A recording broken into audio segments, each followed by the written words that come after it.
नमस्कार दोस्तों। Lecturer physics की इस सीरीज में हम डिस्कस कर रहे हैं वेक्टर के बारे में। और वेक्टर में हमने कुछ पोर्शन डिस्कस कर लिया है। लास्ट में हमने कोऑर्डिनेट सिस्टम के बारे में देखा था, और कोऑर्डिनेट सिस्टम में हमने कार्टेशियन कोऑर्डिनेट देखा था, फिर पोलर कोऑर्डिनेट सिस्टम देखा था, फिर उसके बाद स्फेरिकल कोऑर्डिनेट सिस्टम देखा था, फिर सिलिंड्रिकल कोऑर्डिनेट सिस्टम देखा था। और इनमें हमने जब आपको ये रिलेशन देखे थे, तो हमको इनमें ये पता होना चाहिए एक्स वाई जेड और पोलर जो कोऑर्डिनेट हमारे पास आर और थीटा में क्या रिलेशन है। दूसरा, हमें spherical polar coordinate r theta phi और एक्स वाई जेड में क्या रिलेशन ये पता होना चाहिए। ठीक, इनका ट्रांसफॉर्मेशन करना भी आना चाहिए। अगर आपको इनमें ट्रांसफॉर्मेशन अगर करना नहीं आएगा तो बड़ी प्रॉब्लम हो जाएगी। तो क्वेश्चन किस तरीके से आते हैं इनको भी हम डिस्कस कर लेते हैं। और आपके पास आज जो है इनके ट्रांसफॉर्मेशन की इक्वेशन है, और इन डिफरेंट आपके पास कोऑर्डिनेट सिस्टम में यूनिट वेक्टर कैसे फाइंड आउट करते हैं ये भी हम समझेंगे। ठीक है, तो यूनिट वेक्टर की हम मैथ से तो नहीं करेंगे, क्योंकि हमने बहुत ज्यादा मैथ से भी नहीं करनी है। हमें ये देखना कि एग्जाम में हमारा जो क्वेश्चन है आएगा वो किस तरीके से बनना चाहिए, हमें ये ज्यादा फोकस करना है। ठीक है, तो हम वो बहुत बड़ी जो मैथ्स है उसको हम स्प्लिट करेंगे, उसको हम उतना मैथ्स नहीं करेंगे, हम सिंपल सी लैंग्वेज में उसको समझने की कोशिश करेंगे। ठीक है, तो आगे बढ़ते हैं और समझते हैं आपके पास क्या है करके। हमने देखे थे आपके पास लास्ट में। आज हम पहले सबसे पहले डिस्कस करेंगे ट्रांसफॉर्मेशन की इक्वेशन है कि ट्रांसफॉर्मेशन क्या क्या हो सकता है करके। जैसे आपसे बोल देगा, जैसे कभी आपसे बोलेगा कि स्पेरिकल कोऑर्डिनेट दे रखेगा देगा, और आपको बोल देगा इनके कार्टेशियन कोऑर्डिनेट में इनके कोऑर्डिनेट क्या होंगे करके। ठीक है, क्वेश्चन किस तरीके से पूछेगा जरा समझते हैं। आपको क्वेश्चन दे रखा है 8 पाई बाय 4 पाई बाय 6। ठीक है, बोले आपके पास, फिर इसमें लिखा है आपसे convert convert spherical convert spherical to Cartesian coordinate किसमें कन्वर्ट करना है, स्पेरिकल से। ये स्पेरिकल कोऑर्डिनेट दे रखे हैं, ये कौन से कोऑर्डिनेट है, स्पेरिकल। इसको किसमें कन्वर्ट करना है, कार्टेशियन में कन्वर्ट करना है। तो कैसे कन्वर्ट किए जाएंगे आपके पास, ट्राई करिए और आपने रिलेशन देखे हैं उनको सॉल्व करने की कोशिश करिए। ठीक है,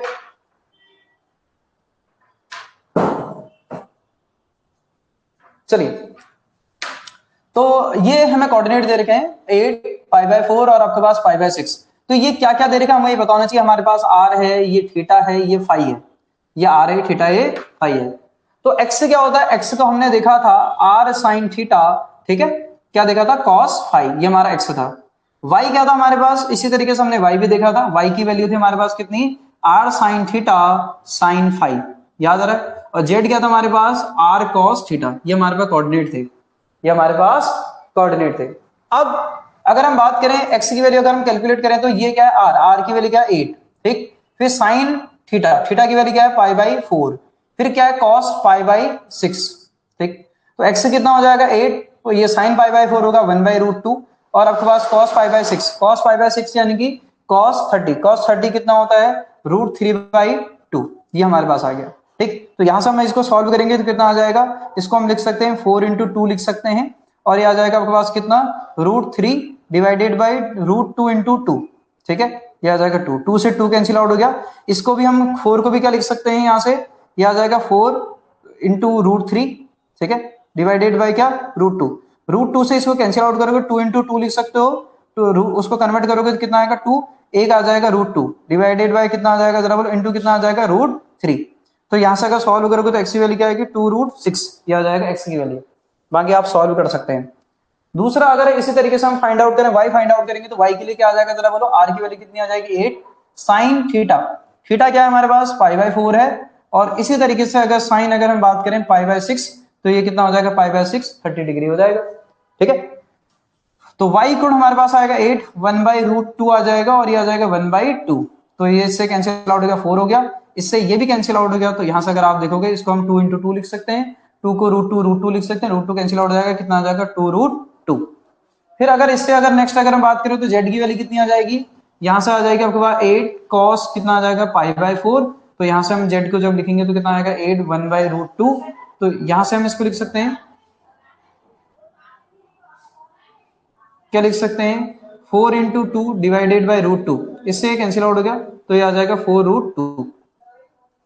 ठीक है, तो ये हमारे पास रिलेशन आ गए हैं एक्स वाई जेड के, ठीक है। ये समझ में आया कन्वर्ट करना, बोलो एक्स वाई जेड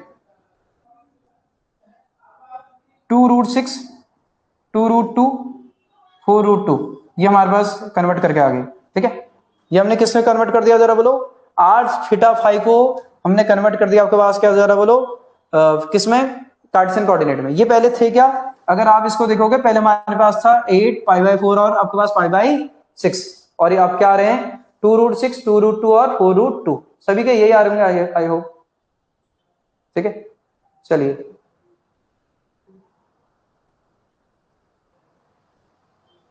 चलिए नेक्स्ट, इसमें एक और हमारे पास क्वेश्चन है।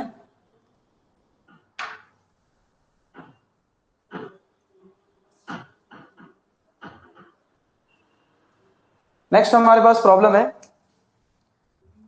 क्वेश्चन लिखिए, और ये भी ध्यान में रखना कि आपके पास जो हमें क्वेश्चन गिवन है, जब अभी कन्वर्ट करने के लिए बोला जाएगा, वो हमारे रेंज में भी होना चाहिए, ठीक है। हमने रेंज लिखा रखी होगी, उन रेंज के अकॉर्डिंग का आंसर आना चाहिए, रेंज से बाहर नहीं जाना चाहिए।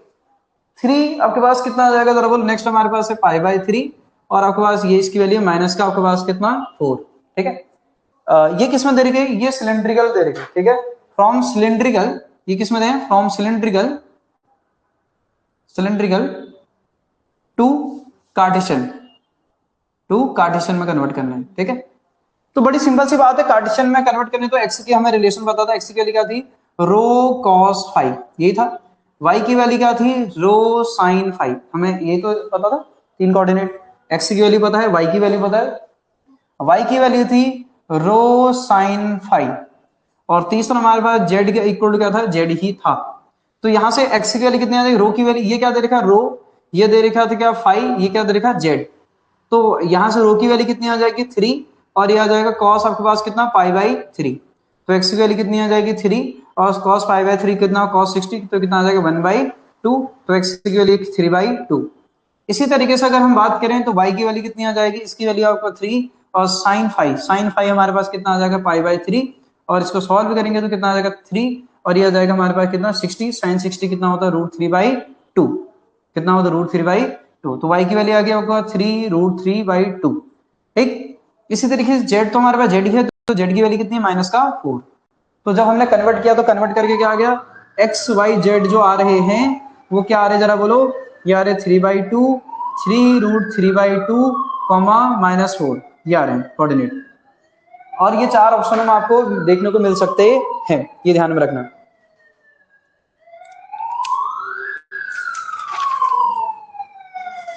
अब इनका उल्टा करते हैं, ठीक है। आपको एक्स वाई जेड गिवन होंगे और r थीटा फाई कैलकुलेट करने होंगे, तो उसको बोलते हैं ट्रांसफॉर्मेशन इक्वेशन बोलते हैं, तो हम रिवर्स ट्रांसफॉर्मेशन भी हमें करना आना चाहिए, ये तो नॉर्मल सा हो गया।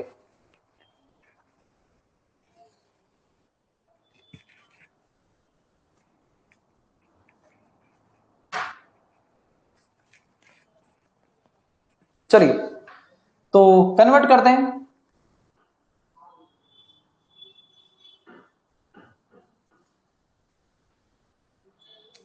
नेक्स्ट लिखिए कोऑर्डिनेट ट्रांसफॉर्मेशन, ठीक है, कोऑर्डिनेट ट्रांसफॉर्मेशन। आई होप आपको समझ में आ गया कि क्वेश्चन आपके पास किस तरीके से बन सकता है करके, ठीक है। कोऑर्डिनेट ट्रांसफॉर्मेशन अगर हम डिस्कस करें तो हमारे पास क्या है जरा समझने की कोशिश करना, ठीक है। कोऑर्डिनेट ट्रांसफॉर्मेशन हमने देखा था, हमें मैंने कहा ना आपको उल्टा देगा, क्या देगा आपको, देगा एक्स वाई जेड और r थीटा फाई क्या करने होंगे आपको कैलकुलेट करने होंगे। तो यहां से हम कैसे निकाल सकते हैं जरा समझने की कोशिश करना। हमारे पास क्या है, इक्वेशन है, x की वैल्यू हमारे पास थी r साइन थीटा, ठीक है, cos फाई, ठीक है। अच्छा आप कहोगे सर हमें याद कैसे होगा, अगर आपने वो जो मैंने बताया सर, अगर आप उसको इमेजिन करोगे कि वो कैसे बन रहा था करके, तो आपको याद हो जाएगा। अगर आप डायरेक्ट वो ये इक्वेशन याद करने की कोशिश करोगे तो नहीं हो पाएगा। याद है हमने बोला था आपके पास आर है, आर का इधर जेड के अलोंग कंपोनेंट आपके पास आर कॉस थीटा जिसको हम जेड बोलते हैं, फिर उसका एक एक्स वाई प्लेन में आपके पास कंपोनेंट आता है जिसको हम आपके पास आर साइन थीटा बोलते हैं। आर साइन थीटा का जब एक्स के अलोंग कंपोनेंट लेते हो उसको R sine theta cos phi आ जाता है, और वाई के अलोंग लेते हैं तो क्या आता है उसी आर साइन थीटा का r sine theta into sine phi. तो अगर आप उसको इमेजिन करके अगर ध्यान में रखोगे, याद करोगे, तो आपको फिर वो रटना नहीं पड़ेगा, तुरंत आपको याद आ जाएगा, ठीक है। अगर आप सोचोगे कि मैं इसको डायरेक्टली इस इक्वेशन को याद कर लूं तो ये डिफिकल्ट होगा, क्योंकि साइन कॉस आप कंफ्यूज कर जाएंगे। तो इमेजिन करके वो कैसे बन रहे थे अगर आपको ध्यान में आएगा तो इससे इजी हो जाएंगी चीजें, ठीक है। तो r sin थीटा हमारे पास क्या आ गया, साइन आपके पास cos फाई। दूसरा हमारे पास इक्वेशन थी y equal to r sin theta, ठीक है, sin फाई। और तीसरा था z equal to r cos theta, ये हमारे पास इक्वेशन थी। अब अगर हम देखो, हमें हमें इन जनरल क्या गिवन होगा, r थीटा फाई गिवन होगा, मुझे क्या निकालना होगा, बोलो हमें आपके पास क्या निकालना होगा, यहाँ से एक्स वाई मतलब एक्स वाई जेड गिवन होंगे, एक्स वाई जेड गिवन होंगे, r थीटा फाई कैलकुलेट करने होंगे। तो एक काम करते थे, इसका स्क्वायर और ऐड कर देते हैं। जैसे आप स्क्वायर और ऐड करोगे तो कितना आएगा, x square y square plus z square equal to कितना आ जाएगा, जरा बोलो आर स्क्वायर। ये हमने बताया भी था कैसे होगा, बड़ी सिंपल सी बात है। अगर आप आर स्क्वायर साइन स्क्वायर अगर आप थीटा करोगे, कॉस स्क्वायर फाई आएगा, ठीक है, प्लस कितना आएगा are square sine square theta plus sine square कितना आ जाएगा फाई, ठीक। इसी तरीके से अगर नेक्स्ट वाला करोगे तो आर स्क्वायर कितना आ जाएगा, cos square theta. Last class में भी मैंने बताया होगा, r square sine square theta अगर कॉमन लोगे तो कितना आ जाएगा, cos square phi plus sine square आपके पास फाई आ जाएगा, प्लस कितना आ जाएगा आर स्क्वायर साइन स्क्वायर कितना आ जाएगा ये थीटा, अच्छा कॉस स्क्वायर कितना आएगा, कॉस स्क्वायर थीटा। तो यहां से अगर आप देख पा रहे तो r square sine square theta आएगा, ये कितना हो जाएगा 1, ये आएगा are square cos square theta. तो यहां से अगर आप आर स्क्वायर अगर कॉमन लोगे तो कितना आ जाएगा, फिर से sine square theta plus cos square theta 1 हो जाएगा। तो यहां से आएगा x square plus Y square plus z square. तो हमारे पास आर जो आया, आर की वैल्यू क्या आ गई, जरा बोलो x square plus Y square plus z square. तो हमें एक्स वाई जेड अगर गिवन होगा तो हम वहां से आर निकाल सकते हैं, ठीक है। इससे पहले उल्टा था, आर थीटा फाई गिवन थे तो एक्स से निकालना था, इस बार एक्स वाई जेड गिवन होगा आर निकालना होगा। तो निकालना हमारे बड़ा आसान सा है, एक्स वाई जेड को हम तीनों को जगह रख देंगे और हम स्क्वायर और ऐड कर देंगे, आर निकल जाएगा। फिर क्या निकालना पड़ेगा, आर निकालने के बाद हमें इन दोनों इक्वेशन को डिवाइड कर दूं तो यहाँ से हमें ये बता दें r sine theta cancel out हो जाएगा, फाई निकल जाएगा, निकलेगा नहीं निकलेगा। तो अगर हम क्या करते हैं, इसको इक्वेशन 1 कर लो, इसको इक्वेशन 2 कर लो, इसको इक्वेशन 3 कर लो। अगर मैं यहाँ पर इक्वेशन अगर क्या कर दूं 2/1, क्योंकि tan फाई डिफाइन करेंगे ना, सही तरीका वही है। 2 अगर इक्वेशन अगर 1 कर दें तो कितना आ जाएगा, देखो ये दोनों तो कैंसिल आउट हो जाएंगे, इधर कितना आ जाएगा tan फाई आएगा और उधर कितना आ जाएगा y बाई एक्स। तो फाई की वैल्यू कितनी आ जाएगी, tan इनवर्स कितना आ जाएगा y बाई एक्स। तो ये हमारे पास आ गया, फाई भी आ गया, ठीक। इसी तरीके से फिर से हमारे पास अगर हम बात करें, अगर हम इसके बाद अगर इन दो इक्वेशन को स्क्वायर और ऐड करें तो ये समझ में आता है कि r square sine square theta तो कॉमन आ जाएगा, इन दोनों का स्क्वायर करके ऐड हो जाएगा तो आपके पास क्या आ जाएगा, जरा बोलो ये आ जाएगा R square sine square theta आ जाएगा, स्क्वायर और ऐड करें तो क्या इक्वेशन बनेगी, जरा देखिए। अब क्या निकालना है, हमें फाइन थीटा निकालना ना। तो एक काम करते हैं, पहले इन दोनों के स्क्वायर और ऐड कर देते हैं, फिर जेड से डिवाइड कर देंगे, तो अब बड़ा आसान हो जाएगा। चलो स्क्वायर और ऐड करिए, स्क्वायर और ऐड करोगे तो कितना आ जाएगा, ये आएगा are square sine square theta cos square five, R square sine square theta sine square five, R square sine square theta common आ जाएगा। तो यहां से हमें कितना देखने को मिलेगा, साइन स्क्वायर कितना आ जाएगा थीटा। तो अगर इसको रूट का इस तरफ अगर भेजेंगे स्क्वायर को तो कितना आ जाएगा, x square plus Y square और ये आ जाएगा आर साइन थीटा, ठीक। और दूसरा हमारे पास है जेड इक्वल टू क्या है, आर कॉस थीटा है। दोनों को डिवाइड कर दो फिर से, जब दोनों को डिवाइड करेंगे तो हमारे पास क्या देखने को मिलेगी, इक्वेशन देखने को मिलेगी। और वो इक्वेशन क्या आ जाएगी, जरा बोलो, यहाँ से इक्वेशन को डिवाइड कर दीजिए, फिर से इसको आपके पास इक्वेशन कर दीजिए 4, ये तो ऑलरेडी आपके पास इक्वेशन 3 है ही। तो दोनों को जब डिवाइड करोगे आपके पास 4/3 करोगे इक्वेशन, 4/3।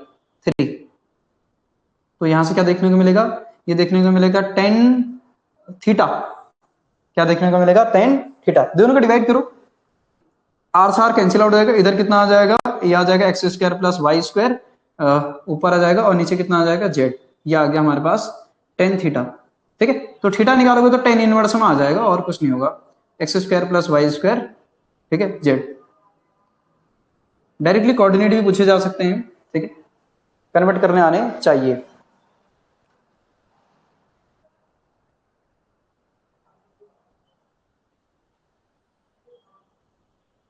चलिए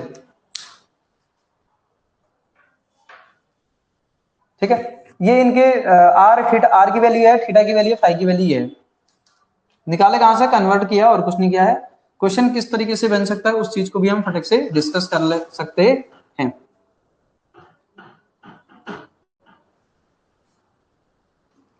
डायरेक्टली मेंशन तो नहीं है कोऑर्डिनेट सिस्टम, लेकिन आपको समझ में आना चाहिए, हमारे बहुत जगह यूज करने तो पड़ेंगे, तो हमें पता तो होना चाहिए, ठीक है। चलो नेक्स्ट इसमें क्वेश्चन लिखना, 2√3 दे रखा है। नेक्स्ट पॉइंट हमारे पास 4 और ये माइनस आपके पास ये दे रखा है, ठीक है, 6 और -4 फ्रॉम कार्टेशियन। ये कार्टेशियन में ऑलरेडी आपको दिख भी रहा होगा, Cartesian to spherical, Cartesian to spherical. तो कन्वर्ट करने में, ठीक है, आपको ऑप्शन भी दे देते हैं, क्या क्या ऑप्शन आ रहे करके। पहला आ रहा है 8 2 π/3 और π/3 आ रहा ऑप्शन। दूसरा ऑप्शन आ रहा है 8 π/6 π/3। दूसरा ऑप्शन, तीसरा ऑप्शन आ रहा है, दिख रहा है, हाँ दिख रहा है। तीसरा ऑप्शन आ रहा है 8 2 π/3 और आपके पास π/6। और डी ऑप्शन आ रहा है 8 π/3 2 π/3, ठीक है, ये ऑप्शन आ रहे हैं। बताइए क्या ऑप्शन होना चाहिए करके।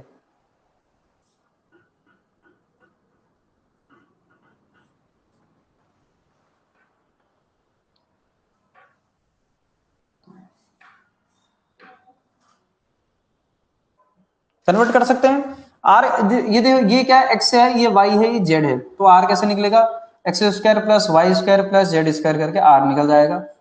तो आर की वैल्यू कितनी आ जाएगी, आपके पास जरा देखिए, 2√3 का स्क्वायर कर देंगे प्लस 6 का स्क्वायर कर देंगे प्लस -4 का स्क्वायर कर देंगे। तो यहां से अगर आप देखोगे तो आर की वैल्यू कितनी आ जाएगी, इसका स्क्वायर करोगे तो आपके पास 4 और 3 कितना आ जाएगा, 12 आएगा। ये कितना आएगा 36 प्लस कितना आ जाएगा 16। तो यहाँ से अगर आप सॉल्व करोगे तो आर की वैल्यू कितनी आ जाएगी, 36 में अगर आपके पास 16 अगर जोड़ोगे तो आपके पास 52 हो जाएगा, 52 में 12 जोड़ोगे तो कितना हो जाएगा 64 होगा। तो यहाँ से आर की वैल्यू कितनी आ जाएगी जरा बोलो, ये आ जाएगा आपके पास 8, और ये सही बात भी है, ठीक। चलिए दूसरा अगर हम बात करें किसके बारे में जरा बोलो, हमारे पास नेक्स्ट हमारे पास थीटा। तो आर निकल के थीटा, थीटा के लिए अभी हमने फॉर्मूला देखा था टेन थीटा, क्या आया था टेन थीटा, टेन थीटा की वैल्यू आई थी x square plus Y square of root divided by क्या आया था जेड। तो टेन थीटा अगर हम सॉल्व करने की कोशिश करें तो एक्स स्क्वायर और वाई स्क्वायर, एक्स स्क्वायर और वाई स्क्वायर कर दो, कितना 2√3 का स्क्वायर प्लस कितना आ जाएगा जरा बोलो वाई 6 का स्क्वायर, ठीक। और जेड की वैल्यू कितनी जरा बोलो -4, जेड की वैल्यू क्या है -4। तो यहाँ से टेन थीटा कितना आएगा, टेन थीटा की वैल्यू आ जाएगी यहाँ से कितना 12 प्लस कितना आ जाएगा ये 4 3 12 और आपके पास ये कितना आ जाएगा 36 और ये कितना आ जाएगा -4। इसको क्या लिख सकते हैं 40, ये कितना आएगा 48 आएगा, इधर लिख सकते हैं इसको, ये आ जाएगा 48 डिवाइडेड बाय कितना आएगा -4। 48 को लिख सकते हैं 16 × 3, तो कितना आएगा 4, कितना आ जाएगा 4√3 डिवाइडेड बाय -4, इससे कैंसिल आउट, माइनस का √3 आ गया ये टेन थीटा। और टेन थीटा जैसे आपके पास माइनस का √3 आया तो हम इसको लिख सकते हैं कितना 10 2 π/3, शायद 120 होता है, शायद कितना होता है 120 होता है। तो 120 अगर आप यहाँ अगर सब्स्टिट्यूट करोगे तो कितना आएगा जरा बोलो, थीटा की वैल्यू कितनी आ जाएगी 2 π/3। अब ध्यान से सुनना मैं क्या कह रहा था करके, मैं ये कह रहा था ना कि जो थीटा आना चाहिए ये रेंज में आना चाहिए। थीटा की रेंज क्या लिखाई थी याद है, थीटा की रेंज कहां से लिखाई थी आपके पास 0 से कहां लिखाई थी, पाई लिखाई थी, याद आ रहा, इस रेंज में आना चाहिए करके। अगर इस रेंज में नहीं आएगा तो हमें कन्वर्ट करना पड़ेगा, क्योंकि थीटा उस रेंज का होना चाहिए, फिर पाई में से उसको माइनस करेंगे। मैं क्या कह रहा हूं ये समझ में आ रहा नहीं आ रहा, ये उस रेंज में होने चाहिए एंगल, अदरवाइज काम नहीं चलेगा। नेक्स्ट अगर हम फाई की अगर हम बात करें तो टेन फाई क्या था, y/x था। तो y की वैल्यू क्या थी जरा बोलो, y था हमारे पास 6 और x था हमारे पास 2√3, इससे कैंसिल आउट 3, इससे कैंसिल आउट आपका √3। तो टेन फाई अगर हम डिफाइन करेंगे तो आपके पास क्या आएगा 10 कितना हो जाएगा π/3 हो जाएगा, π/3 हो जाएगा क्योंकि 60 आएगा ना।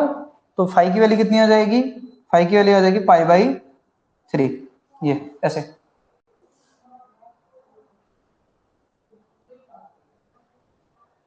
वॉइस आ रही, वॉइस आप लोग तो कुछ बोल ही नहीं रहे हो, वॉइस वगैरह कुछ आ रही है,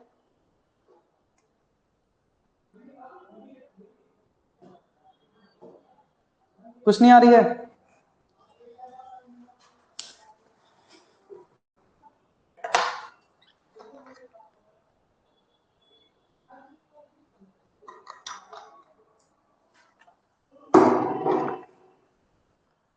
वॉइस वगैरह कुछ आ रही है?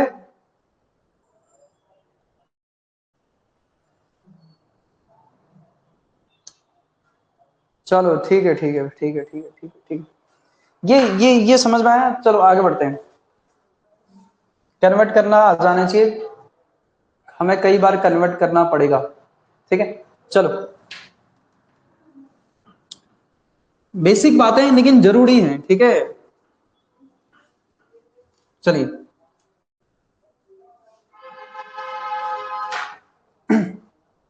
नेक्स्ट हमारे पास है, नेक्स्ट हमारे पास ट्रांसफॉर्मेशन है दूसरा। लिख दीजिएगा आपके पास। सिलिंड्रिकल से हम किस में चले जाएंगे? हमने पहले किया था, हमें सिलिंड्रिकल कोऑर्डिनेट गिवन थे और हमने एक्स वाई जेड कैलकुलेट किया था। अब उल्टा करेंगे हम। ठीक है, तो आपके पास लिख देना। ठीक है, सिलिंड्रिकल से, सिलिंड्रिकल से किस में चले जाएंगे हम? पोलर में, मतलब उसमें किसमें? कार्टेशियन में, मतलब किसमें? कार्टेशियन में। तो कन्वर्ट कर सकते हैं, बड़ी सिंपल सी बात है। ठीक है, कैसे कन्वर्ट कर सकते हैं? हमें एक्स की वैल्यू पता थी, आपका रो कॉस फाई थी। ठीक है, वाई की, अब मैं वही कहूंगा ये चीजें याद तब होंगी जब वो आप जो हमने जब उनको समझा था कोऑर्डिनेट क्या थे करके, जब आपको स्ट्रक्चर याद होगा। ठीक है, डायग्राम याद होगा। तो वाई की वैल्यू आपके पास क्या थी? Rho sine phi. ठीक, और जे आपके पास दूसरा हमारे पास जेड इक्वल टू क्या था? जेड। ये हमारे पास तीन कोऑर्डिनेट थे, ये हमारे पास तीन कोऑर्डिनेट थे। अब अगर हमको क्या करना है, जरा समझने की कोशिश करना। हमने हमें ये तो पता है, एक्स वाई जेड तो पता होंगे अभी जैसे हमने गिवन थे। तो हमें आपके पास रो फाई जेड की वैल्यू निकालनी है। तो कैसे निकाल सकते हैं? स्क्वायर और ऐड करेंगे तो हमें यहाँ से पता चल जाएगा रो की वैल्यू आ जाएगी। आ जाएगी नहीं आ जाएगी? स्क्वायर और ऐड कर दीजिए। नाउ अगर हम इसको इक्वेशन 1 कर लें, इसको इक्वेशन अगर 2 कर लें, इसको इक्वेशन अगर 3 कर लें, तो हमारे पास कितना आ जाएगा? इक्वेशन अगर हम 1 को स्क्वायर और अगर ऐड कर दें, ठीक है, तो हमारे पास क्या देखने को मिलेगा? जरा देखिए, X square plus Y square equal to कितना आ जाएगा? Rho square cos square five plus कितना आएगा? रो स्क्वायर साइन स्क्वायर कितना आ जाएगा? 5। तो x square plus Y square की वैल्यू यहां से कितनी आ जाएगी? रो स्क्वायर, क्योंकि cos square 5 plus sine square 5 one हो जाएगा। तो रो से रो की यहां से वैल्यू कितनी आ जाएगी? X square plus Y square, ये आ जाएगी रो की वैल्यू। और रो क्या था? जेड एक्सिस से पार्टिकल की डिस्टेंस, ये ध्यान में रखना। किसकी? पार्टिकल की डिस्टेंस, कहां से? जेड एक्सिस से। अब नेक्स्ट अगर हम बात करें, दूसरा हमारे पास रो तो पता चल गया है, दूसरा में क्या पता करना होगा? 5। तो 5 के लिए हम दोनों को डिवाइड कर सकते हैं। इक्वेशन 2 बाई क्या कर सकते हैं, जरा बोलो? 1। तो जैसी इक्वेशन में 2 बाई 1 कर, एक चीज पता चल गई, रो 5 पता करना पड़े। तीन कोऑर्डिनेट होते हैं ना, इधर क्या होता है? रो 5 जेड, और इधर क्या होता है? X y z. तो एक तो पता चल गया रो, अब 5 पता करना पड़ेगा। 5 के लिए क्या कर सकते हैं? दोनों को डिवाइड कर सकते हैं। जैसे आप इक्वेशन 2 बाई इक्वेशन 1 करोगे तो ये समझ में आता है हमारे पास कितना आ जाएगा? 10 फाइव, दोनों को डिवाइड करें, 10 फाइव इक्वल टू कितना आ जाएगा? y by x. तो फाइव की वैल्यू आ जाएगी आपके पास 10 इनवर्स कितना आ जाएगा? y बाई एक्स, ये आ गया फाइव की वैल्यू। इसी तरीके से z निकालना पड़ेगा। z तो दोनों के लिए सेम ही है, तो z इक्वल टू कितना आ जाएगा? z। तो हमारे पास ये कोऑर्डिनेट हमें मिल जाएंगे। ठीक है, ये हमें कोऑर्डिनेट मिल जाएंगे। अब इस पर बेस हम प्रॉब्लम भी सॉल्व कर सकते हैं, अगर आपके पास प्रॉब्लम सॉल्व करना चाहें तो। ठीक है, कन्वर्ट करने के लिए आपसे बोल सकता है, तो आप इसमें जिस तरीके से आपका कोऑर्डिनेट गिवन होंगे उसके अकॉर्डिंग हम प्रॉब्लम को सॉल्व कर देंगे, इसमें कोई बहुत बड़ी बात नहीं। आपको क्या गिवन होगा? उल्टा गिवन होगा। इस बार ये समझ में आता है, एक्स वाई जेड गिवन होंगे, आपको इसमें कन्वर्ट करना पड़ेगा, क्योंकि इससे पहले रो 5 जेड गिवन थे, तो हमने आपके पास क्या निकाला था? हमने आपके पास क्या निकाला था? एक्स वाई जेड निकाले थे। अब उल्टा भी कर सकता है, तो आप उसको कर सकते हैं। ठीक है, करना वही है जो मैंने आपको ऑलरेडी बता दिए हैं। तो नेक्स्ट हम आगे बढ़ते हैं। ठीक है, चलिए अब इसमें हमारे पास एक इंपॉर्टेंट पॉइंट है, जरा सुनना। यूनिट वेक्टर कैसे लिखे जाएंगे करके? ठीक है, यूनिट वेक्टर, वेक्टर इन कोऑर्डिनेट सिस्टम, इन कोऑर्डिनेट सिस्टम। आपको यूनिट वेक्टर 2 डायमेंशन का पता है। ठीक है, कैसे लिखा जाता है करके? उसमें हमने लिखा था, याद है? पोलर कोऑर्डिनेट में लिखा था हमने, अगर आपको याद आ रहा। आर कैप वो कहा था? 2 डायमेंशन में। क्या आया था? कॉस थीटा आई कैप साइन थीटा जे कैप। फिर हमने थीटा कैप भी लिखा था, याद है? यूनिट वेक्टर हूं, आर कैप क्या होगा, थीटा कैप क्या होगा? वो आया था माइनस का साइन थीटा आई कैप प्लस कॉस थीटा जे कैप करके आया था। तो वैसे ही हम अगर हम बात करें स्पेरिकल कोऑर्डिनेट सिस्टम में यूनिट वेक्टर आर कैप क्या होगा, थीटा कैप क्या होगा, कुछ समझ में आ रहा है मैं अगर आपको रिलेट कर रहा हूं तो क्या आपको थोड़ा पुराना कुछ याद आए। और फाई कैप क्या होगा, ये तीनों क्या होंगे आपसे लिखने के लिए बोलता है। वैसे ही सिलिंड्रिकल में भी बोल सकता है कि रो कैप क्या होगा, फाई कैप क्या होगा, जेड कैप क्या होगा करके। तो होने को इनके लिए पूरी मैथ से की जाती है। मैथ से कैसे की जाती है मैं आपको एक लाइन में समझा सकता हूं, लेकिन आपके पास उन मैथ से को हम करेंगे नहीं क्योंकि मैथ से करना हमारा पर्पस नहीं है। बात समझ आई। तो अगर हम बात करें हमारे पास रिलेशन क्या थे, अगर आपको थोड़ा बहुत याद आ रहा, जैसे मैं अगर बात करूं स्पेरिकल, किसमें, स्पेरिकल कोऑर्डिनेट सिस्टम है, ठीक है, स्पेरिकल कोऑर्डिनेट कोऑर्डिनेट सिस्टम में, ठीक है, कई बार निकालने के लिए बोल दिया जाता है तो हमें थोड़ा थोड़ा आइडिया होना चाहिए, ठीक है। बहुत ज्यादा मैं फिर से ये कहूंगा, बहुत ज्यादा कोऑर्डिनेट सिस्टम में डीपली नहीं जाना है, मतलब आपको ऐसा नहीं कि इसके ऊपर पीछे बिल्कुल भागे जाना है, ऐसा नहीं करना है। मतलब जिस टाइप का फॉर्मेट में बता रहा हूं आएगा तो क्वेश्चन उसी टाइप का आएगा, अदरवाइज नहीं आएगा, ठीक है। देखो स्फेरिकल कोऑर्डिनेट सिस्टम अगर हम बात करें तो नॉर्मल सी बात, हमने आर वेक्टर अगर डिफाइन करेंगे तो कैसा आएगा, एक्स आई कैप आएगा, वाई जे कैप आएगा, याद है, प्लस जेड के कैप आएगा, यही आएगा हमारा पोजीशन वेक्टर। तो हमारे पास एक्स वाई जेड की वैल्यूज कुछ थी, क्या थी एक्स वाई जेड की वैल्यू, एक्स की वैल्यू थी हमारे पास आर साइन थीटा, ठीक है, कॉस फाई आई कैप।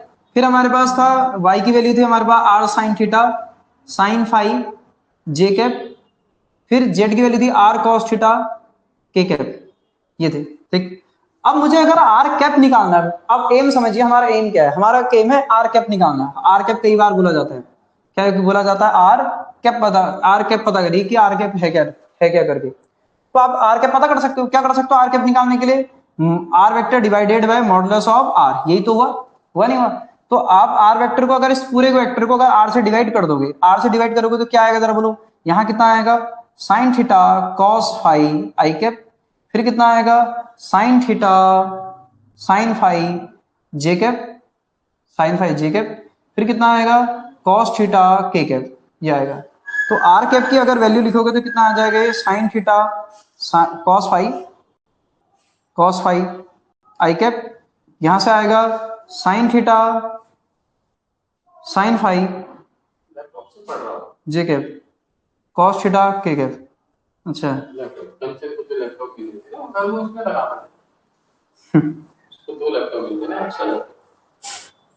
अच्छा, सेम कृष्णा वाला हो रहा, वास्तविकता पता चले कहाँ बीच हो रहा है क्यों नहीं पढ़ रहा।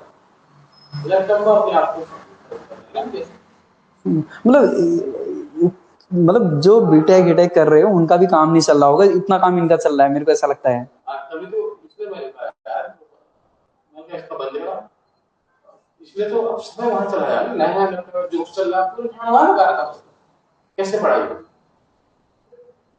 मैंने कहा लैपटॉप बंद कर दो, इसमें नहीं है एक्स्ट्रा बिल है, उठा के हमको दे दो, यहाँ जरूरत हाँ सीधी सी बात हाँ, क्योंकि यहाँ 2 साल बाद एजेंट वापस कर देंगे। चलिए, तो यह है r cap, unit vector r cap आपसे निकालने के लिए कई बार बोल सकता है, ऐसी थीटा कैप आएगा और ऐसे ही आएगा आपके पास क्या, जरा बोलो, फाई कैप। तो उनको हमें एक मैट्रिक्स से याद करने का हमने तरीका ढूंढ रखा कि हम उनको मैट्रिक्स से याद कर सकते हैं करके, तो हम उस मैट्रिक्स में उसको बना लेते हैं और फटक से ध्यान में रख लेते हैं, ठीक है, ये बात समझ। लेकिन निकलेंगे कैसे मैंने आपको बता दिया, अगर हम इसको अगर एक बार अगर डिफरेंशिएट करेंगे, फिर उसके बाद डिफरेंशिएट करने के बाद इससे उसके मॉडुलस से डिवाइड कर देंगे, फिर वहां से थीटा कैप निकलेगा, पहले अगर थीटा के फॉर्म में अगर डिफरेंशिएट करेंगे तो, फिर उसके बाद अगर एक बार फाई कैप ये ध्यान में रखना, फिर उसके बाद एक बार फाई के रिस्पेक्ट में डिफरेंशिएट करेंगे इसको, और उसके बाद फाई उसी के जब जो डिफरेंशिएशन जिससे करेंगे उसी के मॉडुलस से जब डिवाइड करेंगे तो वहां से फाई कैप निकलता है। वो पूरी मैथ्स है, उस मैथ्स से तो हम पीछे हम नहीं जा रहे, हमारा डायरेक्ट है कि लिखे कैसे जाएंगे ये समझना। चलिए, ये समझ में आया, ये आर कैप कैसे आया करके।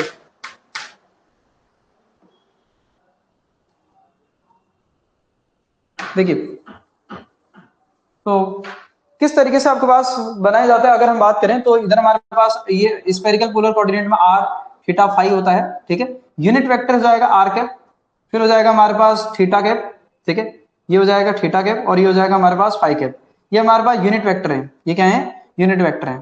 तो लिखना कैसे होता है, पहले हमारे पास एक्स का कोऑर्डिनेट आएगा, फिर वाई का कोऑर्डिनेट आएगा, फिर जेड का कोऑर्डिनेट आएगा। किसका कोऑर्डिनेट आएगा, इधर किसका कोऑर्डिनेट आएगा, पहले आपके पास एक्स का कोऑर्डिनेट आएगा, क्या था साइन थीटा क्या आएगा कॉस फाइव, ठीक। फिर इधर आ जाएगा हमारे पास साइन थीटा साइन फाइव, और इधर हमारे पास क्या था, इधर हमारे पास था कॉस थीटा, ठीक, इधर ऐसे करके। फिर जब हमने इससे इसमें लिखना है ना, मैं इसको थोड़ा इधर को लिख लेता हूं ताकि थोड़ा आपको याद करने में प्रॉब्लम ना हो। सुना, जब हमने इससे इस वाली लाइन में लिखना है ना, तो सबसे पहले किसके फॉर्म में डिफरेंशिएट करना है, डेल बाई डेल थीटा के फॉर्म में डिफरेंशिएट करना है। तो हमें ये दूसरी वाली लाइन मिल जाएगी। इधर आपके पास लिख देना, इधर लिख देना आई कैप जे कैप के कैप। अगर आप समझ पा रहे हैं ना तो समझना जरा। अगर आप आर कैप निकालोगे ना, इस रो को और इस कॉलम को मल्टीप्लाई करोगे, देखो सेम आ रहा होगा, मल्टीप्लाई करो इस रो को और इसको अगर मल्टीप्लाई करोगे तो आपको क्या पता चल जाएगा, जरा बोलो क्या पता चल जाएगा, आर कैप, ठीक। अगर डेल बाय डेल थीटा से अगर डिवाइड करोगे तो कितना आ जाएगा, जरा बोलो, यहां जाएगा कॉस थीटा, कितना आ जाएगा कॉस फाइव, फिर थीटा के फॉर्म में डिफरेंशिएट करना, यहां मैंने साइड में लिखा किसके फॉर्म में करते हैं करके। फिर यहां कितना आ जाएगा, यह आ जाएगा आपके पास, यह आ जाएगा कॉस थीटा साइन फाइव, ठीक है, कॉस थीटा साइन फाइव, और ये कितना आ जाएगा माइनस का साइन थीटा, ठीक। फिर अगर नेक्स्ट वाले में अगर आप बात करें तो यहां से अगर हमें यहां से यहां जाने के लिए क्या करना पड़ता है, इस लाइन को किसके फॉर्म में डिफरेंशिएट करना होता है, जरा बोलो फाइव के फॉर्म में डिफरेंशिएट करिए। तो डिफरेंशिएट करोगे तो कितना आ जाएगा कॉस थीटा, ये आ जाएगा आपके पास साइन फाइव आएगा, माइनस का आ जाएगा, किसका आ जाएगा माइनस का, ठीक है। लेकिन ये ध्यान में रखना पूरे को नहीं, सिर्फ किस वाले टर्म को, इस वाले टर्म को ध्यान में रखना, कितना आ जाएगा साइन फाइव। फिर उसके बाद इससे इसको अगर लिखना होगा तो किस क्या करेंगे, यहां थीटा लिख दिया मैंने फाइव, यहां से इसमें लिखना होगा तो किस वाले टर्म को डिफरेंशिएट करोगे, सिर्फ फाइव वाले टर्म को, कितना आ जाएगा कॉस फाइव। और यहां तो कुछ है नहीं, फाइव वाला तो है ही नहीं, तो यहां क्या लिख दोगे जीरो। ये याद करने का तरीका ही ध्यान में रखना। मैंने क्या बोला, जब आपको यहां से यहां लिखना है तो साइन थीटा का डिफरेंशिएशन करना है, साइन थीटा का डिफरेंशिएशन करना है, यहां आपको थीटा वाले टर्म का डिफरेंशिएशन करना है। लेकिन जब हम यहां से यहां लिख रहे हैं तो फाइव वाले टर्म का करना है, सिर्फ किसका, फाइव वाले टर्म का। फाइव वाले यहां है तो यहां जीरो लिख दिया। अब यहां से सारे लिख सकते हो आप, आर कैप लिख सकते हो। आर कैप कैसे लिखेंगे, यहां से आ जाएगा साइन थीटा कॉस फाइव आई कैप आएगा, लिखिए लिखिए, इस रो को इस रो कॉलम से मल्टीप्लाई कर देंगे, कितना आ जाएगा आई कैप। फिर कितना आ जाएगा साइन थीटा साइन फाइव जे कैप, फिर कितना आ जाएगा कॉस थीटा, कितना आ जाएगा के कैप। फिर अगर हम बात करें थीटा कैप अगर लिखना होगा, थीटा कैप कैसे लिखेंगे, क्या कर देंगे, इस रो को इस कॉलम से मल्टीप्लाई कर देंगे, कितना आ जाएगा फिर कॉस थीटा कॉस फाइव आई कैप, फिर कितना आ जाएगा कॉस थीटा साइन फाइव जे कैप, और ये कितना आ जाएगा माइनस का साइन थीटा, कितना आ जाएगा के कैप। यह है थीटा कैप, ठीक। इसी तरीके से अगर आपसे बोलता हूं फाइव कैप क्या आएगा, फाइव कैप कैसे आएगा, जरा बोलो, यह आ जाएगा माइनस का साइन थीटा साइन फाइव, कितना आ रहा है आई कैप, फिर कितना आ रहा है कॉस फाइव जे कैप, कॉस फाइव क्या आ रहा है जे कैप, ये आगे यूनिट वेक्टर। ये इस तरीके से लिखने ही ये आइडिया आना चाहिए, ठीक है। और आपसे बोलेगा देखो थीटा और फाइव देगा आपको और बोलेगा कि आर कैप बताओ या थीटा कैप बताओ या फाइव कैप बताओ, ठीक है। तो आपको ये डिटरमिनेंट समझ में आनी चाहिए किस तरीके से लिखी गई है करके, ठीक है। पहली लाइन मैंने कैलकुलेट करके भी बताई कि कैसे कैलकुलेट हो रही करके, बाकी ध्यान में रखना है, ठीक है। अगर आप ये सोचते हैं कि डेरिवेशनल पार्ट इंपोर्टेंट है तो डेरिवेशनल पार्ट इंपोर्टेंट नहीं है, तो उसको नहीं किया जाएगा, इतना हमारे पास टाइम नहीं है, ठीक है। सिलेबस काफी अच्छा खासा है तो हमें उस पर भी ध्यान देना होगा, ठीक है। चलिए यहां माइनस साइन है, ध्यान में रखना, ठीक है। चलिए दूसरा अगर हम बात करें तो इसी तरीके से हमारे पास रिलेशन आपके पास किस में आ जाएंगे, इसी तरीके से हमारे पास रिलेशन आएंगे आपके पास सिलिंड्रिकल वाले में। फिर इन पर बेस्ड एक दो प्रॉब्लम कर लेते हैं, समझ लेते हैं आपके पास किस तरीके से इन पर प्रॉब्लम बनती है करके।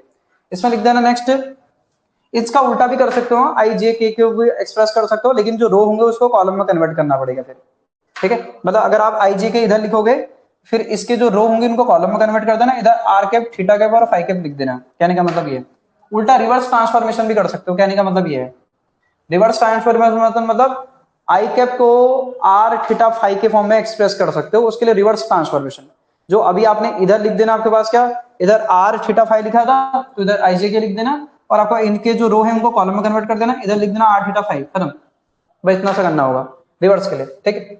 अच्छा अगर हम बात करें दूसरा, नेक्स्ट लिखना यूनिट वेक्टर इन सिलेंड्रिकल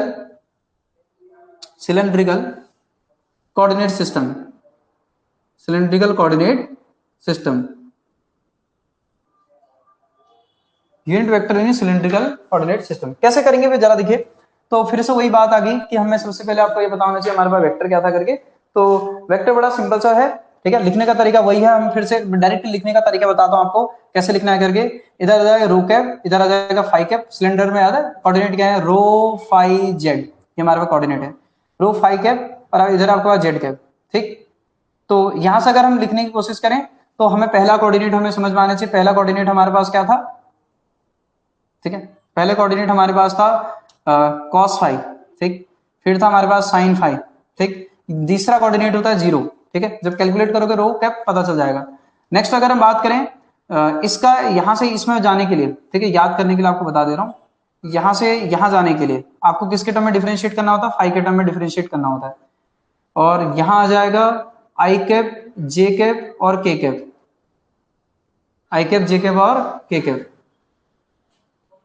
कैसे कन्वर्ट करोगे, यहां से फाइव के टर्म में डिफरेंशिएट करोगे तो हमारे पास कितना आ जाएगा, ये आ जाएगा माइनस का साइन फाइव, ये आ जाएगा कॉस फाइव और ये कितना आ जाएगा जीरो, ठीक। और तीसरी वाली लाइन अगर मैं बात करूं तो तीसरी लाइन में आपके पास जीरो जीरो और आपके पास ये कितना होता है वन, ठीक। ये हमारे पास कन्वर्ट करने का तरीका है। जैसे अगर आपसे बोल दिया जाए कि देखो यहां से यहां पहुंचने के लिए हमें क्या करना होता है, साइन फाइव लिखना होता है, इधर आपके पास कॉस फाइव लिखना होता है, डिफरेंशिएट करोगे ये आपके पास ये कितना हो जाएगा जीरो, ये जीरो होता है, ये आपके पास जीरो होता है, आपके पास ये जीरो होता है, ध्यान में रखना, ये याद करना पड़ेगा और इसका और कोई इलाज नहीं है। या तो फिर वो डिराइव करने पड़ेंगे, डिराइव करने हैं नहीं, ये ध्यान में रखना।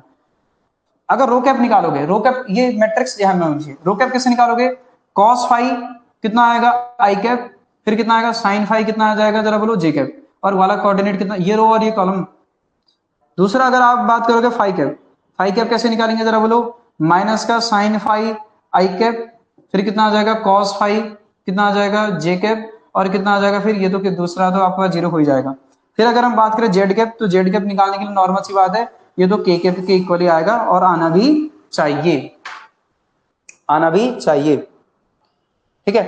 तो ये समझ में आने चाहिए, इस तरीके से लिखे जाएंगे यूनिट वेक्टर, किसमें, कोऑर्डिनेट सिस्टम में। रो कैप कैसे लिखा जाएगा, फाई कैप कैसे लिखा जाएगा और जेड कैप कैसे लिखा जाएगा, ये यूनिट वेक्टर हैं।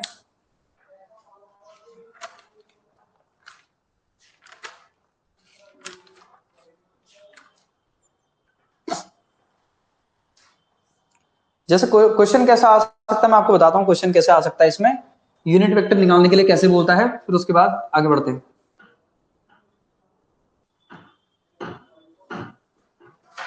चलिए,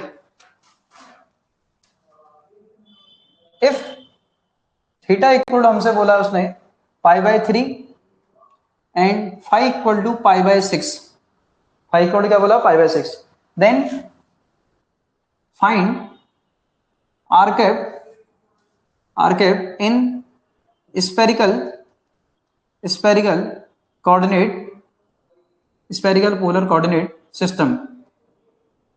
आई होप आप समझ गए होंगे इन टर्म्स ऑफ आई जे के, ठीक है, आई जे के फॉर्म में निकालना है आपको। तो ऑप्शन आपको दे रखे हैं, ऑप्शन इधर मेंशन कर देते हैं। पहला है three by two I cap plus root three by four J cap plus one by two के कैप, ठीक है। ऑप्शन बी है three by two I cap, फिर नेक्स्ट हमारे पास है three by two root three by आपके पास four J cap plus one by two के कैप, ठीक है, ये थ्री बाई फोर है। नेक्स्ट हमारे पास सी ऑप्शन है थ्री बाई आपके पास three by two root three by two j cap i cap plus one by two के कैप, ठीक। ऑप्शन डी है three by two three by four, three by four i cap root three by four J cap और आपके पास three by two के cap, ये चार option है। बताओ तो फिर क्या आएगा, याद है आपको, ये तो वैसे ध्यान में होना चाहिए, ठीक है, आर कैप कैसा आएगा करके। तो हमने देखा था, अगर आपको याद आ रहा हो तो वही जो हमने वेक्टर निकाला था उसका यूनिट वेक्टर लिखना है, इसका मतलब कितना आएगा वो sine theta cos phi, r हटा देना, मतलब पूरे वेक्टर से ध्यान में रखना है। दूसरा हमारे पास कितना आ जाएगा ये साइन थीटा, कितना आ जाएगा आई कैप, ठीक, कितना आएगा sign theta sine phi J cap, फिर कितना आ जाएगा प्लस कितना आ जाएगा कॉस थीटा के कैप, ये इस तरीके से। तो रख दीजिए सारी वैल्यूज को रख दीजिए, अब सॉल्व करिए कितना है, साइन पाई बाई 3, ठीक है, cos pi by 6 I cap, sine pi by 3, sine pi by 6 J cap, cos pi by 3 के कैप, ये आ गया। तो आर कैप की वैल्यू कितनी आ गई, साइन आपके पास ये हो गया साइन 60, साइन 60 होता है √3/2, ये हो गया आपके पास cos 30, cos 30 होता है √3/2, ठीक, आई कैप, प्लस कितना आ गया, ये हो गया हमारे पास साइन कितना √3/2, और ये साइन कितना हो गया साइन 30, साइन 30 की वैल्यू होती है 1/2 जे कैप, प्लस कितना आ गया cos 30 कितना होता है, cos ये कितना आ गया पाई बाई 3, यानी कि आपके पास कितना आ गया cos 60, cos 60 की वैल्यू होती है 1/2 के कैप, ठीक है, ये आ गया। तो यहां से अगर आप इसको सॉल्व करोगे तो आर कैप की वैल्यू आ गई 3/4 आई कैप प्लस √3/4 जे कैप, कितना आ गया 1/2 के कैप, ये आना चाहिए, ठीक है, आर कैप। और आर कैप अगर ये आ रहा है तो ठीक है, ठीक है, हमारे पास 3/4 आई कैप, √3/4 जे कैप और 1/2 के कैप, तो हमारा ऑप्शन कौन सा हो जाएगा, बी। बी क्या हो जाएगा जरा बोलो, हमारा ऑप्शन हो जाएगा, ठीक है। चलिए नेक्स्ट हमारे पास है, इसी में क्वेश्चन लिखिए आपके पास, ठीक है, नेक्स्ट क्वेश्चन लिखिए, ये ध्यान में रखना, ये कैलकुलेट करने के लिए आते हैं कई बार आपके पास, हमें पता ही नहीं चल पाएगा कि कैसे क्या क्या है करके क्वेश्चन, तो आपको समझ में आना चाहिए कि आपके पास ये कैसे लिखे जा रहे हैं करके, पाई बाई 6 हमें दे रखा, if phi equal to pi by 6 then find rho cap in cylindrical coordinate system, coordinate system, ठीक है। तो कैसे करेंगे जरा देखिए, रो कैप लिखने का तरीका अभी आपको बताया था, ठीक है, क्या है था करके, जो मैट्रिक्स की जो पहली वाली लाइन है उसके रो और कॉलम को मल्टीप्लाई कर दीजिए, आपको मिल जाएगा। तो ऑप्शन हमारे पास है, पहला हमारा ऑप्शन है, आप ऑप्शन को बताइए भी, क्योंकि मैं ऑप्शन इसीलिए लिख रहा हूं ताकि आप बताएं, 1/2 जे कैप, बी ऑप्शन है आपके पास 1/2 आई कैप प्लस 1/2 जे कैप, तीसरा ऑप्शन है 1/√2 आई कैप प्लस 1/√2 जे कैप, तीसरा चौथा ऑप्शन हमारे पास √3/2 आई कैप और 1, ये आपके पास 1/√2 जे कैप, बताइए भाई ऑप्शन क्या आएगा।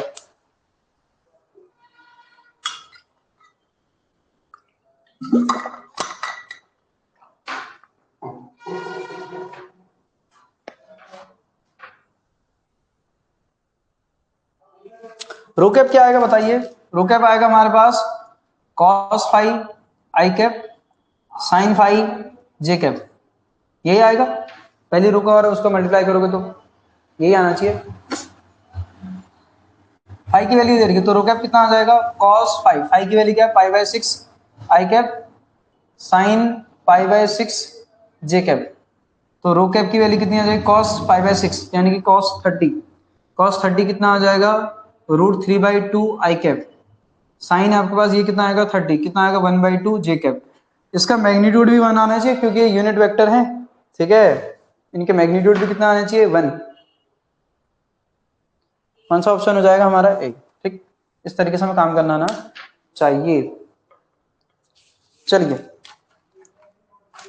नेक्स्ट आपके पास देखो, इनको हम जनरलाइज भी कर सकते हैं, कोऑर्डिनेट सिस्टम को जनरलाइज जब करते हैं तो मैंने आपको बताया भी था, उसको हम कर्वीलिनियर कोऑर्डिनेट सिस्टम बोलते हैं, और वो हमें जनरलाइजेशन फॉर्म पता भी आना चाहिए, हमको डाइवर्जेंस कितना होता है स्फेरिकल कोऑर्डिनेट, देखो हमने डाइवर्जेंस पढ़ा था, कर्ल पढ़ा था, ग्रेडियंट पढ़ा था, ये लेकिन हम सब कहाँ पढ़े थे, कार्टेशियन कोऑर्डिनेट में पढ़े थे नहीं पढ़े थे, सब del by del x del by del by del by del z कर रहे थे, लेकिन हमने स्फेरिकल पोलर कोऑर्डिनेट में तो देखा ही नहीं क्या होता है करके, दूसरा सिलेंड्रिकल में तो देखा ही नहीं क्या होता है करके, तो इनको सिलेंड्रिकल और स्फेरिकल पोलर कोऑर्डिनेट में कन्वर्ट करने के लिए हमें सबसे पहले कर्वीलिनियर कोऑर्डिनेट, इन सबका जनरलाइजेशन, चारों कोऑर्डिनेट का जनरलाइजेशन पता होना चाहिए, जब हम चारों कोऑर्डिनेट्स का जनरलाइजेशन करते हैं इन जनरल, खासकर हमारे ये ध्यान में रखना कौन कौन से जरूरी हैं, स्फेरिकल और सिलिंड्रिकल।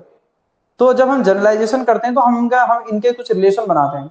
वो रिलेशन कैसे बनाते हैं, मतलब लेंथ एलिमेंट, मतलब एक ही लिखूंगा वो तीनों के लिए हो जाएगा, ठीक है, या दोनों के लिए, स्फेरिकल और सिलिंड्रिकल दोनों के लिए, या फिर वो कार्टेशियन के लिए, तीनों को इंक्लूड कर देगा। किसको, कार्टेशियन को भी, सिलिंड्रिकल को भी और पोलर को भी, ठीक है, कार्टेशियन को भी, सिलिंड्रिकल को भी और स्फेरिकल पोलर कोऑर्डिनेट सिस्टम को भी। दूसरा, जब मैं सरफेस एलिमेंट लिखूंगा तो तीनों को इंक्लूड करना चाहिए, मतलब तीनों के लिए हो जाना चाहिए। और वैसे अगर मैं वॉल्यूम एलिमेंट लिख रहा हूं तो तीनों के लिए हो जाना चाहिए, मतलब उसमें वैल्यू जब मैं सब्स्टिट्यूट करूंगा तो वो स्फेरिकल का भी आंसर देना चाहिए, सिलिंड्रिकल का भी और कार्टेशियन का भी। तो जनरलाइजेशन कैसे करते हैं उसको फटक से समझ लेते हैं, ठीक है। चलिए मैं फिर से ये आपको रिपीट करूंगा, जितना बताया जाएगा उतना ही आपके पास इनमें मतलब डिस्कस करना, या फिर उतना ही पढ़ना, उससे बहुत ज्यादा, यानी कि आप कोऑर्डिनेट सिस्टम पढ़ाएं तो ऐसा नहीं कि उन्हीं के पीछे पढ़ जाना है, ऐसा मत करिएगा, ठीक है, क्योंकि ऐसा करके कुछ होगा नहीं, ऐसा होगा करके कुछ होगा नहीं। कहने का मतलब क्या है कि हमें कोऑर्डिनेट सिस्टम में पीएचडी नहीं करनी है, मतलब जितना काम चल जाएगा उससे वो डिस्कस करना है। नेक्स्ट अगर हम बात करें तो हमारे पास क्या था, मैंने आपसे बोला कि हम इनके सबके जनरलाइजेशन के बारे में डिस्कस करते हैं, और जनरलाइजेशन को ही हम क्या बोलते हैं, कर्विलीनियर, ठीक है, कर्विलीनियर, ठीक है, कर्विलीनियर कोऑर्डिनेट सिस्टम, कोऑर्डिनेट सिस्टम, ठीक है, कर्विलीनियर कोऑर्डिनेट सिस्टम। तो कर्विलीनियर कोऑर्डिनेट सिस्टम के बारे में अगर हम बात करें तो नॉर्मल सी बात है, कर्विलीनियर कोऑर्डिनेट सिस्टम क्या है, एक तरीके का जनरलाइजेशन है, क्या है, जनरलाइजेशन है, किसका, किसका जनरलाइजेशन, किसका, इन सारे कोऑर्डिनेट का जनरलाइजेशन ऑफ ऑल कोऑर्डिनेट, आप ऐसे लिख सकते हो, ठीक है, जनरलाइजेशन ऑफ ऑल कोऑर्डिनेट, ठीक है। तो कैसे करते हैं, अगर हम बात करें तो आपको डायरेक्टली रिलेशन पता होने चाहिए। तो हमारे पास अगर हम डीएल वेक्टर कैसे लिखते हैं, लेंथ एलिमेंट कैसे लिखते हैं, मतलब सबसे पहले हम बात करेंगे लेंथ एलिमेंट कैसे लिखा जाता है, ठीक है।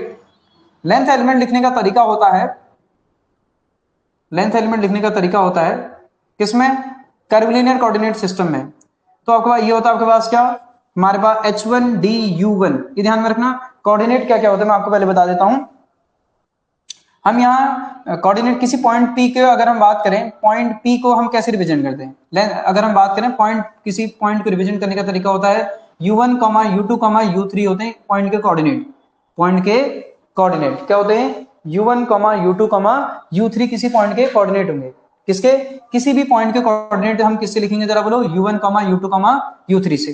तो लिखा कैसे जाएगा, dl, जब l एलिमेंट लिखेंगे तो आता है h1, h1 क्या है फिर थोड़ी देर में डिस्कस करेंगे, ये आ गया du1 प्लस, फिर आता है s2 du2, ठीक है। यहां पर यूनिट वेक्टर आएगा, यूनिट वेक्टर हम लिखे नहीं, यूनिट वेक्टर लिख देना, e1 कैप लिख देना, ठीक। फिर आएगा s2 du2 e2 कैप आएगा, ठीक। फिर आएगा आपके पास s3 du3, आपके पास e3 कैप आएगा, ठीक। मैं लिखने का तरीका आपको बताता भी हूँ कि आपके पास हम क्या क्या लिख रहे हैं करके, आपको ये समझ में आना चाहिए, ऐसे लिखा जा रहा है करके, ठीक। अब इनको बताऊंगा हम कैसे लिख रहे हैं करके, ठीक है। नेक्स्ट अगर हम बात करें, जैसे आप समझ ही लो यार, जैसे मैं अगर आपसे जैसे बोलूं कार्टेशियन के लिए, किसके लिए, कार्टेशियन के लिए बात कर रहा हूं, कार्टेशियन के कोऑर्डिनेट के लिए अगर हम बात करें तो h1, h2, h3 की जो वैल्यू होती है ना, ये h1, h2 और h3 की जो वैल्यू होती है 1 होती है, कितनी होती है 1, अभी लिखा दूंगा मैं सबको। दूसरा, ये u1, u2, u3 क्या होता है, कोऑर्डिनेट कैसे लिखते हैं कार्टेशियन में जरा बोलो, u1, u2, एक लिख के बता देते हैं, u2, u3, इसको कैसे लिखा जाता है, एक्स वाई जेड से लिखा जाता है, किससे लिखा जाता है, एक्स वाई जेड से। और अगर हम बात करें E1 कैप, E2 कैप और E3 कैप, जो यूनिट वेक्टर होते हैं मेरे क्या होते हैं, वो आई कैप, जे कैप और के कैप होते हैं। तो अगर मैं इनको सबको अगर इस में रखूंगा तो क्या आएगा जरा बताइए, लेंथ एलिमेंट क्या लिखा था हमने वहां, इसकी जगह कितना आ जाएगा, h1 की जगह 1 आएगा, ये कितना आ जाएगा जरा बोलो, x आएगा, इसकी जगह कितना आ जाएगा, dx का i कैप, फिर क्या आएगा dy j कैप, फिर कितना आएगा dz k कैप, आएगा नहीं आएगा। तो मैं ये कह रहा हूं आपसे कि आप इस फॉर्मूले में वैल्यू रख करके आप सबकी वैल्यू फाइंड आउट कर सकते हो। मतलब जैसे ये जनरलाइज फॉर्म है, मतलब ये जनरलाइज आपके पास लेंथ एलिमेंट है, ये किसी भी कोऑर्डिनेट में अलाउ हो जाएगा। जैसे अगर मेरे को किसमें फाइंड आउट करना है जरा देखो, स्फेरिकल में अलाउ करना है, जैसे मैं आपको फाइंड आउट करके बता ही देता हूं। फॉर एग्जाम्पल जैसे मुझे स्फेरिकल में निकालना है, स्फेरिकल में हमने कैलकुलेट किया होगा, देखना स्फेरिकल कोऑर्डिनेट के लिए हम क्या करते हैं करके, स्फेरिकल कोऑर्डिनेट के सिस्टम के लिए आपके पास लिखना वेरिएबल क्या क्या होते हैं। पहली बार h1 की वैल्यू वहां 1 होती है, s2 की वैल्यू वहां r होती है, s3 की वैल्यू वहां r sin थीटा होती है। ठीक, ये ध्यान में रखना पड़ेगा h1 h2 h3 क्या होते हैं करके, बिना इनके काम नहीं चलेगा। दूसरा u1 u2 u3 क्या होते हैं, ये भी ऑलरेडी पता आपको, क्या r theta phi. Unit vector क्या होते हैं, ये भी ऑलरेडी पता है आपके पास, r कैप थीटा कैप और फाई कैप, पता है ना। चलिए यूनिट वेक्टर क्या होते हैं, e1 कैप e2 कैप और e3 कैप, ये क्या होते हैं, ये होते हैं हमारे पास r कैप थीटा कैप और फाई कैप। अब लिखिए क्या था वो लेंथ एलिमेंट, डीएल वेक्टर क्या था जरा बोलो, h1 की वैल्यू कितनी है 1, ठीक, इनटू क्या था du1, तो du की जगह आपके पास कितना आ जाएगा, ये किसकी जगह क्या r, इनटू कितना आएगा e1 कैप की जगह कितना आएगा r कैप, फिर कितना आएगा h2 की जगह क्या है जरा बोलो, h2 की जगह r है, फिर क्या था हमारे पास du2 की जगह इसकी जगह कितना आ जाएगा d थीटा, इनटू आपके पास इसका आपके पास यूनिट वेक्टर आएगा, फिर क्या था s3 की जगह क्या था जरा बोलो हमारे पास r sin थीटा था, du3 कितना आ जाएगा, u3 की जगह कितना आ जाएगा d5, और यूनिट वेक्टर क्या आएगा जरा बोलो, यूनिट वेक्टर क्या है जरा बोलो इसका फाई कैप, क्या है फाई कैप। तो अब जरा मैच करो तो जरा, क्या ये हमने लेंथ एलिमेंट नहीं लिखा था क्या उसमें, किसमें किसमें लिखा था, स्फेरिकल कोऑर्डिनेट सिस्टम में, नहीं आ गया।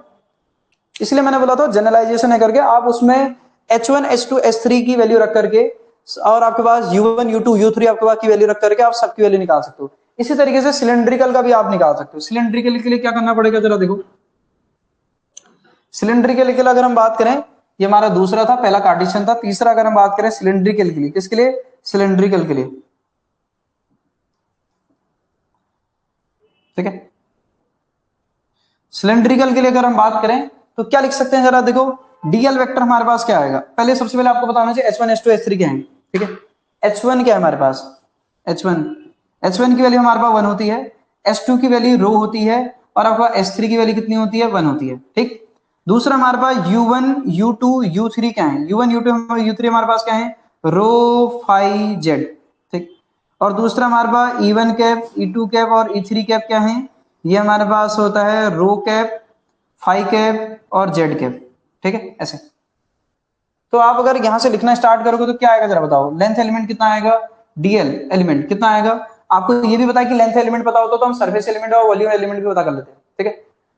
जहां पर यूज करने की जरूरत पड़ेगी वहां पर यूज कर लेंगे, पता होना चाहिए। लेकिन बोलो कितना आएगा, ये आ जाएगा हमारे पास पहले h1 की वैल्यू कितनी है जरा बोलो 1, तो 1 इंटू du1 कितना आ जाएगा d रो, इंटू कितना आएगा रो कैप, फिर कितना आ जाएगा जरा बोलो h2 की वैल्यू क्या है रो, du2 कितना आता है du2, u2 की जगह क्या है जरा बोलो d5, है ना। दूसरा हमारे पास क्या है जरा बोलो d5, कितना आ जाएगा फाई कैप। फिर नेक्स्ट हमारे पास क्या था s3 की वैल्यू कितनी है 1, फिर कितना आता है d आपके पास जेड आएगा, इंटू कितना आएगा जेड कैप, खत्म। ये हमारे पास आ जाएगा ये 1 है ना। चलिए ये हमारा लेंथ एलिमेंट आ जाएगा कहां जरा बोलो, सिलेंड्रिकल कोऑर्डिनेट सिस्टम में। तो ये एलिमेंट लिखने आने चाहिए और कुछ नहीं, ठीक है। बहुत ज्यादा मतलब ये ऐसा नहीं कि बहुत ज्यादा खतरनाक हो रहा है, खतरनाक कुछ नहीं हो रहा है, आपने कभी ना कभी तो देखे होंगे एटलीस्ट, ठीक है। बस आपको पता होना चाहिए कि ऐसे लिखे जाते हैं, कभी थोड़ा बहुत यूज करना पड़ेगा तो हम यूज कर लेंगे। चलिए ये मैंने लेंथ एलिमेंट आपको लिखना बताया, ऐसी सरफेस एलिमेंट कैसे लिखते हैं उसको भी समझ लेते हैं, ठीक है। तीनों कोऑर्डिनेट में ये ध्यान में रखना h1 h2 h3 वही रहेंगे जो मैंने लिखा दिए एक बार, ठीक है। तीनों के लिए लिखा दिए h1 h2 h3, किसके लिए, कार्टेशियन के लिए, स्फेरिकल के लिए भी और सिलेंड्रिकल के लिए। अगर हम बात करें किसके लिए जरा बोलो, सरफेस एलिमेंट कैसे लिखा जाएगा, कौन, सरफेस एलिमेंट। सरफेस एलिमेंट हम लिखेंगे तो सरफेस एलिमेंट लिखने का तरीका मैंने ऑलरेडी आपको बताया था। अगर हमारे पास लेंथ एलिमेंट अगर वेक्टर अगर h1 du1 अगर e1 कैप है, और दूसरा आपके पास h2 du2 अगर e2 कैप है, और आपके पास s3 du3 अगर e3 कैप है, तो लिखने का तरीका क्या था जरा बोलो, ds वेक्टर लिखने का तरीका क्या था, जब इसको लिख रहा हूं तो इसको और इसको मल्टीप्लाई करते हैं, क्या आएगा h2 h3 कितना आएगा du2 du3 कितना आएगा e1 कैप, फिर कितना आएगा, जब मैं इसको लिख रहा हूं तो इसको मल्टीप्लाई करूंगा, कितना आएगा h1 s3 कितना आएगा s3 कितना आएगा du1 कितना आएगा du3 कितना आएगा e2 कैप आएगा, फिर कितना आएगा H1 आपके पास H2 कितना आएगा, DU1 आएगा, DU3 आएगा, कितना आ जाएगा, E3 कैप आ जाएगा, खत्म। अरे अच्छा U3 U2 पहले और दूसरे को मल्टीप्लाई करना है, ठीक है, ये ध्यान में रखना। सरफेस एलिमेंट लिखने का तरीका ये है, ये पुराने वाले है, ऑलरेडी आपको बताइए। वॉल्यूम एलिमेंट कैसे लिखना है, वॉल्यूम एलिमेंट भी आपको लिखना आता है। वॉल्यूम एलिमेंट कैसे लिखेंगे, मैंने क्या बोला था, इनके जो ये कोऑर्डिनेट इनको सबको मल्टीप्लाई कर दो। तो वॉल्यूम एलिमेंट कैसे लिखेंगे, H1 H2 H3 आएगा, कितना आएगा, H1 H2 H3, फिर कितना आएगा, DU1 DU2 DU3, ये आ गया वॉल्यूम एलिमेंट, खत्म। आप किसी का भी वॉल्यूम एलिमेंट निकाल के देख लो, आपको वही मिलेगा। जैसे स्पेरिकल का चेक कर लो, किसका चेक कर लो, स्पेरिकल का। स्पेरिकल कोऑर्डिनेट का याद है वॉल्यूम एलिमेंट हमने क्या लिखा था, वैसे ही चेक करो तो जरा कितना आएगा, क्या था, H1 H2, H1 की वैल्यू 1, H2 की वैल्यू कितनी थी R, और H3 की वैल्यू कितनी थी R sin थीटा। तो जब आप वॉल्यूम एलिमेंट निकालोगे तो कितना आ जाएगा, जरा बोलो, dV की वैल्यू कितनी आ जाएगी, H1 H2 H3 कितना आ जाएगा, R स्क्वायर sin थीटा, कितना आएगा, dr d theta d phi. आप बाकी किसी का भी निकाल सकते हो, आपको जनरल फॉर्म पता होनी चाहिए, जनरल फॉर्म बताओगे तो आप कुछ भी निकाल सकते हो, ठीक है। जनरल H1 H2 H3 की, अब वही तो मैं वही तो डिराइव नहीं किया मैंने। कर्विलिनियर कोऑर्डिनेट सिस्टम का पूरा फॉर्मेट डिराइव होता है, फिर सुनना मेरे ध्यान से, कर्विलिनियर कोऑर्डिनेट सिस्टम का पूरा फॉर्मेट डिराइव होता है। तो वहां से आपका जब हम चीजों को कंपेयर करते हैं तो वहां से H1 H2 H3 की वैल्यू निकलती है। तो वो मैथ्स मैंने स्प्लिट कर दी, वो मैथ्स में हमने करी नहीं। हमको ये ध्यान में होना चाहिए कि H1 H2 H3 आपके पास जब हम जनरलाइज करते हैं कोऑर्डिनेट सिस्टम को, तो उस समय हमें H1 H2 H3 as a factor use करने पड़ेंगे, क्योंकि हर जगह पता है कि जो DU1 होगा उसका फैक्टर अलग होगा, DU2 का फैक्टर अलग होगा, DU3 का फैक्टर अलग होगा। ये हमने पहले देख भी रखे हैं जब हमने इंडिविजुअली पढ़े थे। ये बात समझ आ रही नहीं आ रही, मैंने कर्विलिनियर कोऑर्डिनेट सिस्टम की वो मैथ्स नहीं करी, ठीक है, और वो मैथ्स करना हमारा पर्पस भी नहीं है, क्योंकि हम अगर वही मैथ्स करेंगे, देखो हमें बहुत सारे मैथ्स नहीं करने क्योंकि उसका कोई फायदा नहीं है। अगर आप चाहते हो कि मैथ्स कर दें तो हम मैथ्स कर भी सकते हैं, ठीक है, लेकिन वो हमारा फायदा नहीं है, बाकी आपकी इच्छा। लेकिन आपको पता होना चाहिए कि H1 H2 H3 आपके पास क्या है करके, ठीक है। आप कहोगे तो करा दिया जाएगा, लेकिन उसका कोई फायदा नहीं है। मैं आपको फिर से रिपीट करूंगा, H1 H2 H3 फैक्टर होते हैं जो हमको किसी भी कोऑर्डिनेट सिस्टम में कन्वर्ट करने में हेल्प करेंगे। जनरलाइज जो हमारा कोऑर्डिनेट सिस्टम हमने जो बनाया है, कर्विलिनियर जनरलाइज है, उसे आप कोई भी निकाल सकते हो, बस आपको H1 H2 H3 और DU1 DU2 DU3 पता होने चाहिए। जैसे आप, मैं इनको जनरल भी लिख देता हूं, आपको थोड़ा बहुत ध्यान में रहेगा, ठीक है, इधर लिख देना, ठीक है, कर्विलिनियर लिख देना इधर, ठीक है, मैं इधर शॉर्ट फॉर्म में लिख दे रहा हूं, ठीक है, कर्विलिनियर लिख देना, कर्विलिनियर कोऑर्डिनेट,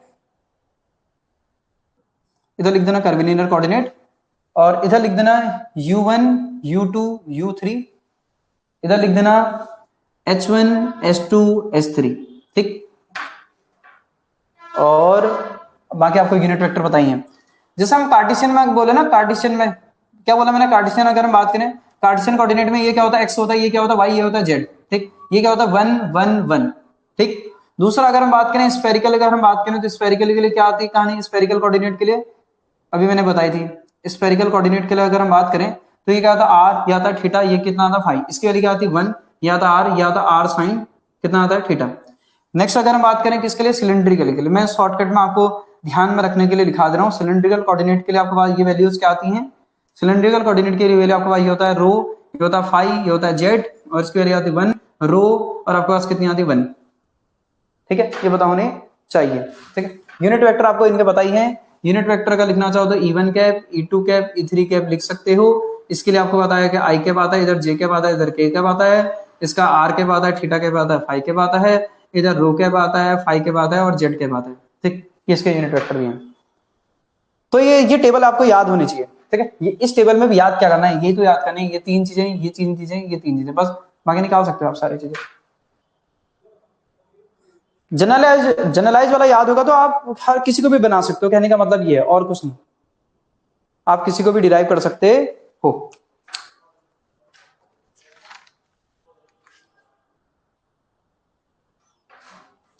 चलिए, इसी तरीके से हम अगर बात करें किसके बारे में डिस्कस कर सकते हैं, मैंने आपसे बोला ना उसको, जो हमारा हमने डाइवर्जेंस पढ़ा था, ग्रेडियंट पढ़ा था, वो सब हमने किसमें पढ़े थे?